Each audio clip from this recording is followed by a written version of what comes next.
اور اسی خدا کی بے شمار نعمتوں میں سے ایک نعمت جو کہ ہدایت ہے، جو کہ ہم مسلمانوں کو اور انسانوں کی جانب اس نے بھیجی اپنے بہت سارے بے شمار پیغمبروں کے ذریعے، ان رسولوں کے ذریعے کہ جن کے ذمے پیغام کو کھول کھول کر پہنچا دینا تھا۔ آئیے گفتگو کا آغاز کرتے ہیں، اور آپا پہلا سوال میرا یہ ہے کہ جہاں پہ ہم دیکھتے ہیں قرآن پاک میں کہ وما ارسلناک الا رحمۃ للعالمین، تو رحمۃ للعالمین اور مالک عالمین، اور آپ یہ کہہ لیجئے کہ رب العالمین نے جب رحمت للعالمین کو دنیا میں بھیجا تو یقیناً یہ کتاب جو ہے وہ بھی کسی خاص گروہ کے لیے یا خاص قوم کے لیے نہیں ہوگی۔ قرآن جیسے ہم کہتے ہیں نا کہ ایک بایو کی بک سائنس کے اسٹوڈنٹ کے لیے ہے، میتھس کی بک کسی اسی سبجیکٹ کے لیے، قرآن کس کے لیے؟ بسم اللہ الرحمن الرحیم۔ تحریم بہت ہی اچھا سوال ہے اور بہت یعنی اس کو سمجھنے کی بڑی شدید ضرورت ہے آج کے دور میں، بالکل، کہ آج ہم محتاج ہیں ایک ضابطۂ حیات کے پوری، یعنی میں ہم سے مراد یہ ہے کہ ہم بحیثیت انسان، بے شک قرآن کا موضوع جو ہے وہ انسان ہے، اور اللہ تبارک و تعالیٰ نے انسانوں کی فلاح اور بہبود کے لیے، ان کی بقا کے لیے اور ان کو اپنے زندگی کے کاروبار کو چلانے کے لیے یہ ضابطۂ حیات عطا فرمایا۔ صحیح۔ قرآن کریم کی جتنی بھی آیات ہیں اس حوالے سے کہ جن کو اگر ہم کہیں کہ اللہ تعالیٰ انسانوں سے مخاطب ہے، تو اللہ تبارک و تعالیٰ نے ان کے اندر دو گروہ میں تقسیم کر دیا ہے۔ ایک میں اللہ تبارک و تعالیٰ مخاطب فرماتے ہیں یا ایھا الناس، ٹھیک، جیسے سورہ نساء کی آیت نمبر 1، یا ایھا الناس اتقوا ربکم الذی خلقکم من نفس واحدہ وخلق منها زوجها وبث منهما رجالا كثيرا ونساء، یہ یا ایھا الناس کر کے مخاطب۔ دوسرا اللہ تبارک و تعالیٰ اے لوگو تو سے مراد تمام لوگ ہیں جی۔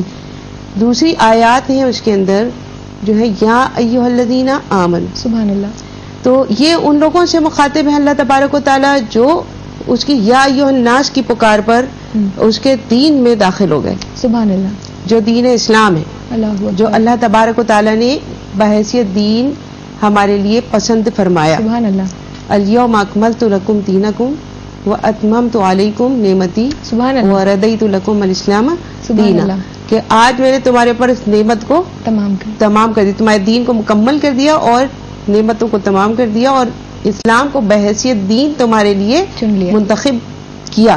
صحیح۔ آپ یہ دیکھیں کہ یہ جو آیت ہے نا، یہ وہ آخری آیت جی، جو کہ قرآن دین کریم کی تکمیل کی آیات ہے، تکمیل جی، یعنی وحی الہی کی تکمیل جو ہے اس آیت پر ہوتی ہے۔ اور اس کے متعلق یہود جو ہیں انہوں نے ان کا ایک عالم تھا جو حضرت عمر رضی اللہ تعالی عنہ سے اس کی ملاقات ہوتی ہے، اور وہ کہتا ہے کہ اگر یہ آیت ہمیں مل جاتی تو جس دن یہ آیت نازل ہوئی تو ہم اس کو یوم عید کے طور پہ مناتے۔ یہ یہود کا کہنا ہے، یہ مطلب اتنی بڑی آیت ہے، آپ دیکھیں، اور اتنا اس کا وسیع مفہوم، یعنی اگر یہ آیت یہودیوں کو ملتی تو وہ اس بنیاد پہ خوشی منا رہے تھے، جس دن یہ آیت خوشی مناتے۔ اچھا، تو مطلب خوشی اس طرح سے کہ وہ کہتے کہ شاید ان کے دین کو اللہ مطلب انتخاب کر لیتا، تو وہ اس بنیاد پہ یہ کہہ لیں کہ ان کو برا لگا کہ اسلام کو بطور دین بالکل آپ بالکل صحیح کہ اسلام دیکھیے کتنا یعنی عظیم دین ہے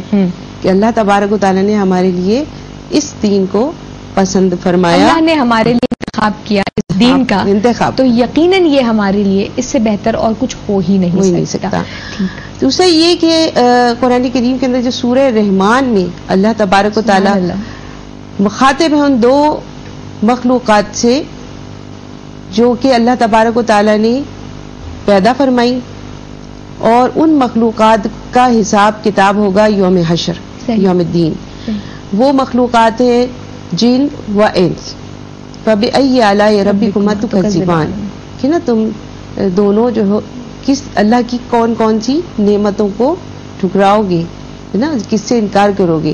تو وہاں اللہ تبارک و تعالیٰ ان دونوں سے مخاطب ہے۔ تو نبی کریم صلی اللہ علیہ وسلم جو مبعوث ہوئے تو وہ ان دونوں مخلوقات کے لیے مبعوث ہوئے۔ صحیح۔ تو گویا قرآن جو ہے وہ اس مخلوق سے بھی مخاطب. بالکل. اور جہاں پہ آپ نے جنوں کی بات کی وہاں پہ سورہ جن میں جو ابتدائی آیات میں واقعہ ہے کہ ایک گروہ گزر رہا تھا اور اس پہ جب تلاوت قرآن پاک ہوتی سنی تو وہ گئے اور انہوں نے مطلب دریافت کیا کہ کیا ہے یہ کلام. پھر جب وہ ایمان لائے رسول پاک صلی اللہ علیہ وسلم پہ تو یقیناً سورہ رحمان میں جو 31 مرتبہ تکرار ہے ایک ہی آیت کی کہ فبأي آلاء ربكما تكذبان کہ اے جنو ان سب رب کی کس نعمت کو جھٹلاؤ گے اور کس کا انکار کرو گے. صحیح. تو یہ وہاں آپ دیکھیے کہ اللہ تبارک و تعالیٰ اس گروہ سے بھی مخاطب ہے. صحیح. اور وما خلقت الجن والانس الا ليعبدون اور میں نے جن اور انس کو جو ہے صرف اپنی عبادت کے ہی لیے پیدا فرمائے. صحیح. تو دیکھیے یہ یعنی قرآن کا میں نے کیونکہ ہمارے پاس ٹائم اتنا نہیں ہوتا تو یہ ایک میں نے خلاصہ آپ کے سامنے رکھا ہے. اور اسی طرح سے آپ نے جب ابتدا کی اور اپنی تمہید کے اندر آپ نے سورہ بقرہ کا جو آغاز ہے اور اس کی جو پہلی اور دوسری آیت ہے. پہلی تو آیت وہ الف لام میم جو ہے وہ پہلی آیت ہے نا. دوسری آیت کے ذالک الکتاب لا ریب فیہ ھدی للمتقین. یہ وہ کتاب ہے کہ جس کے اندر قطعی ہرگز کوئی ذرا سا بھی ریب کا مطلب شبہ اور شک ہوتا ہے ذرا سا شک و شبہ نہیں ہے. لیکن یہ ہدایت کس کے لیے ہے؟ یہ ہدایت پرہیزگاروں کے لیے ہے, ڈرنے والوں کے لیے, متقین کے لیے ہے.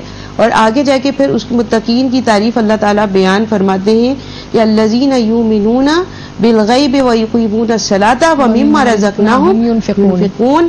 یہ بنیادی جو ہے ان کے اندر یہ اتنی تقسیم ایسی کر دی ہے دو حصوں کے اندر کہ جو اللہ تبارک و تعالیٰ پر ایمان رکھتے ہیں ان چیزوں پر کہ جو دکھائی نہیں دے رہی ہیں بالغیب یعنی ایمان بالغیب ہے.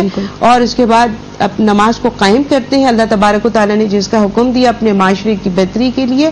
اور اس کے بعد جو کچھ ان کو دیا اس کو اللہ کے راستے میں اپنے اوپر سب کے اوپر کھلے دل کے ساتھ خرچ کرتے ہیں. اور اس کے بعد میں آگے بھی ان کی جو ہے وہ تعریف بیان فرمائی ہے. تو یہ دیکھیں کہ کس کے لیے ہے یہ ہدایت اور یہ ضابطہ حیات اس کے لیے جو اللہ سے ڈرتا ہے. قرآن کا موضوع انسان ہے اور جہاں تک میں سمجھ پائی ہوں پھر انسان چاہے ایمان والا ہو یا ایمان سے خارج ہو پھر چاہے کسی بھی رنگ نسل کا ہو قرآن اس کی ہدایت کے لیے ہے, رہنمائی کے لیے ہے. اور اگر اللہ نے ہدایت اس کو دی تو پھر اسی کتاب کے ذریعے وہ ہدایت بھی پائے گا کیونکہ قرآن کے کئی مقام پہ ہم نے دیکھا کہ ہدایت دینے کا ذمہ اللہ کے ہاتھ میں ہے.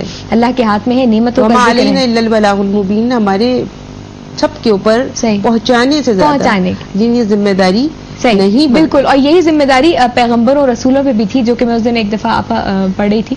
تو بریک پہ جانے سے پہلے بس یہیں پہ اختتام کریں گے کہ جب ہم دیکھتے ہیں رسولوں اور پیغمبروں کو اس دنیا میں اللہ تبارک و تعالیٰ نے بھیجا اور تب تک اللہ پاک کسی بھی قوم پہ عذاب نہیں دیتا جب تک وہاں پہ رسول یا پیغمبر نہیں آ جاتے. تو ہمارے پاس ابھی ایک امید باقی ہے کہ حضرت عیسیٰ تشریف لائیں گے تو اپنے آپ کو تب تک سدھارنے کا وقت ہے. جناب وقفہ ہے اور واپس آتے ہیں اور پھر کچھ گفتگو کو آگے بڑھاتے ہیں کہ ہدایت دینے والی ذات اللہ کی ہے. اب دیکھتے ہیں کہ کیا ہم وہ خوش نصیب ہیں جو ہدایت پکڑتے ہیں یا نہیں.